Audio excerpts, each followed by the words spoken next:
Every 10 years, the state government has to redraw the district lines for the state legislative districts and the congressional districts.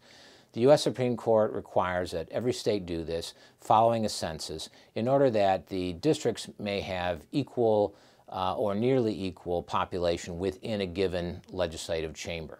They do this because it's unfair if some districts have more people in them than others, because it's unrepresentative. But it can cause problems for voters, because it's often the case that, especially when they have a new set of maps, you'll go to the voting booth and you'll look at who's running for the legislature, and you will not know who you're voting for. You may find out when you get in the booth that your congressman is going to be a different person next time, and your state legislator may be somebody else, not because that particular legislator lost or decided to retire, but just because they moved the boundaries on you. Redistricting is always a political process, because who draws the lines can also determine, to some extent, the outcomes of the elections. It's not entirely the case, but on the margins there can be some impacts.